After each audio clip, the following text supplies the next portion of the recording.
Panda for short. Pretty much, my days in activism started at a young age. 14, didn't know pretty much what I was doing. After graduating high school, I came across the video that Dan Johnson had made for People Against the NDAA. Ever since then, this has been my dream, my passion. I'm so glad to be standing here with everybody today. Yeah. So what is the NDAA? National Defense Authorization Act. Awesome, somebody knows. In 2011, December 31st, President Barack Obama signed the National Defense Authorization Act, H.R. 1540, into law. Sections 1021 and 1022 allow for the indefinite detention of United States citizens from home or abroad. This is the most dangerous piece of legislation to be signed in American history. So what can you do?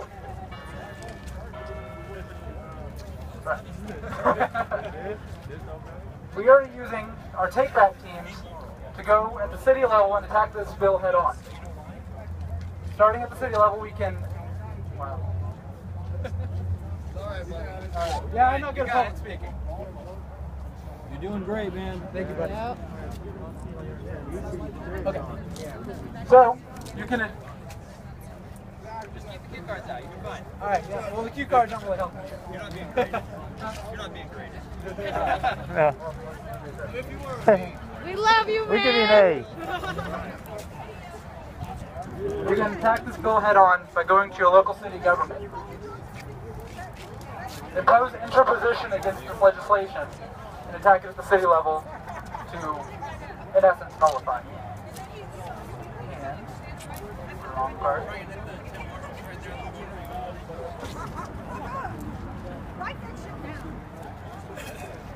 So how does it apply to you? This bill is an extremely big bill.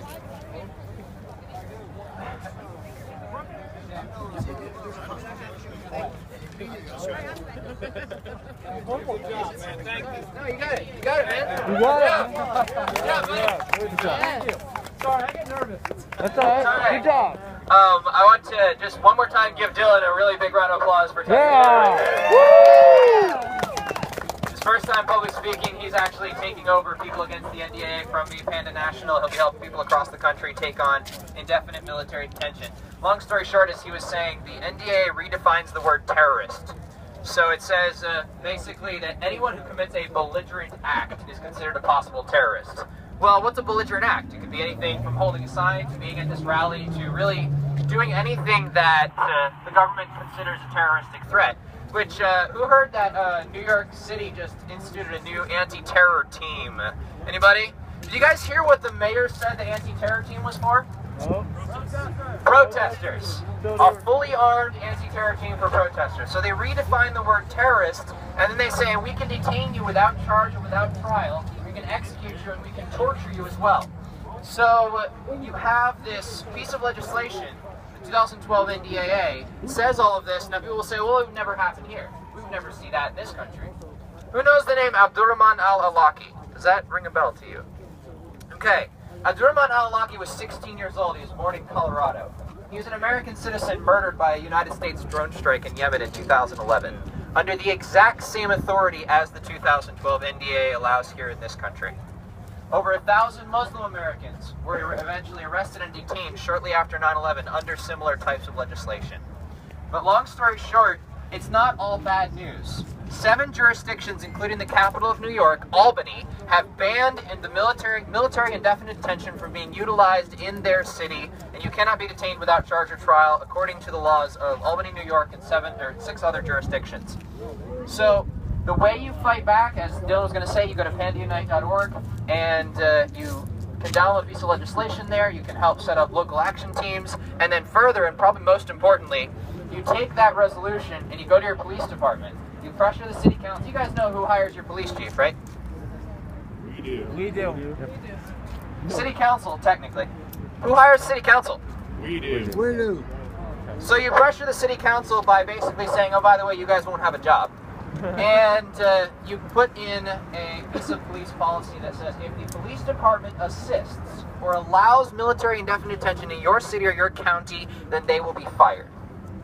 You put that down on paper in the police policy, And now you've done 2 steps. The final step is set up a citizen team to watch those 2 policies. Once you do that, you push back on the ground level. See, Japanese Americans were detained during World War II without charge or trial. What if when the military had come to those Japanese Americans' homes in Hawaii and said, hey, you're coming with us, I'm taking you, we're going to the next camp, the sheriff goes, no, not happening. That's what we plan to do, and that's what we've been doing to take on the NDAA all around the country, and that is the People Against the NDAA. Yeah. Right on. Give a hand here for Dan from Solutions. He's going to continue to talk more about local organizing. I'm technically the next speaker, too, so. Please do continue. You're doing so well, sir. Thank you, brother. All right, so first and foremost, there's one guy who really put his heart and soul into making this rally a success and getting more than 20, 30, 40 people at a protest, and that is Rick Brewster. Could you guys all give him a round of applause? The Awaken Cincinnatians team and Rick Brewster have really done a great job putting together this particular rally. And as we're standing against corruption today, I met Rick at the Million Mask March in Washington, D.C. in November. And he asked me to come out here to, well, there's a lot of people going to talk about the problem. There's a lot of people who know the problem, who understand why you need to get engaged, understand what you need, why you need to get involved, why you need to do something. But what a lot of people don't understand is how. What a lot of people don't understand is once you know why, okay, I've got this crap in my hand. Now how do I get it out? What do I do with it? Most people don't understand why. And so Rick had asked me to come down and talk a little bit about what we learned taking on the NDAA, and then with the new organization, the Solutions Institute, which is an activist consulting firm. What we do is we focus on the how-to and the process of making social change through different areas. Justin King is part of Solutions Institute. He'll be talking later about what to do with tear gas. So if you're at a protest, how to defend yourself against tear gas, and what to do if you're tear gas at a protest.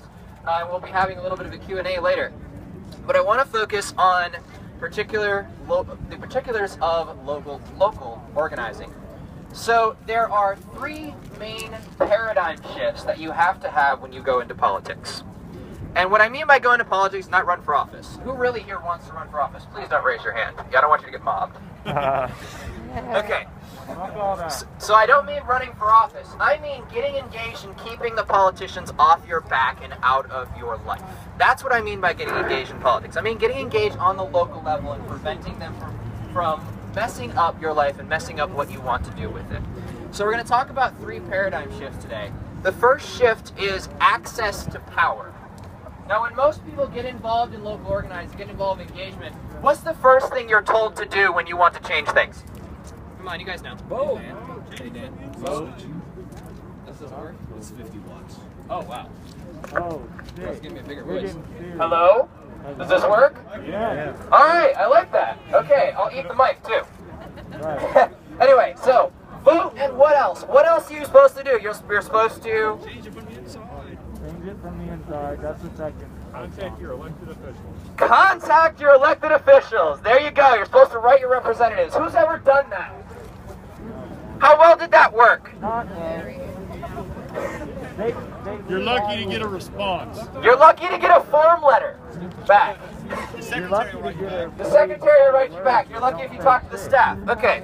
So obviously one of the things we found is that writing your representative, talking to your representative does not work. Now, what most people do when they talk to or they reach out to their representative is they're working off a paradigm called access. I'm talking about a paradigm called power. This is changing your thinking. If you're in access, when you call up your local representative, he goes, oh my God, it's Joe. Hey, how you doing, man? I'd love to have lunch with you. Yeah, our kids can go hang out at the picnic together, whatever. That's access. You go from there to the press conferences. You get to meet your political heroes. You get to go to the banquets. You get to talk to all of the people who make a change. But you give up one thing with access. You are not allowed to change the status quo. That's the one thing you give up when you choose access. The second is power. Power is when you pour your blood, sweat, and tears into pressuring your local representatives to leave you alone. And when they see that phone, when they see your number, they go, Man, it's Joe. I really don't want to pick this up. No. Hi, Joe, what do you want? They avoid you in the hallways. They choose not to talk to you. But when you want something done, they do it. Let me give you an example. Emmett, Idaho. A friend of mine, Jason Casella, moves there from California. Knows no one. Has never talked to anyone in the city before. And he goes to a city council meeting. He meets up with the local, it's Idaho, so it's the local Tea Party group. And he starts talking with them. I knew that was going to happen. And instead of going to his local city council and just sitting down with his representatives over a cup of coffee and trying to teach them that, hey, you should stop indefinite military detention here, instead of writing his representatives, instead of choosing access, he chose power. In a town of 3,500 people, he brought 80 people to a city council meeting. That's basically the entire electorate of the city. So he brings 80 people to the city council meeting, and what do? They pass the legislation. They say no to the NDAA. And then what? Any of you guys familiar with Agenda 21 or sustainable development of any kind? Okay, so Jason's sitting there in a council meeting, and this smart growth comes up. The city's going to spend $117,000 to start implementing Agenda 21 in the little town of Emmett. And he goes, hey guys, can we not do this? Can we go to the next meeting? Wait 2 weeks? Oh yeah, absolutely. Yo, Jason, you know what? We're gonna bring you on as an advisor to tell us how bad this is and tell us what to do. We're actually going to call you before any legislation goes through. We're gonna get your advice. How many people had their local city council call them on their to get their advice recently? See, that's the difference between pressure or power and access. The second, English to understanding, or English to pressure.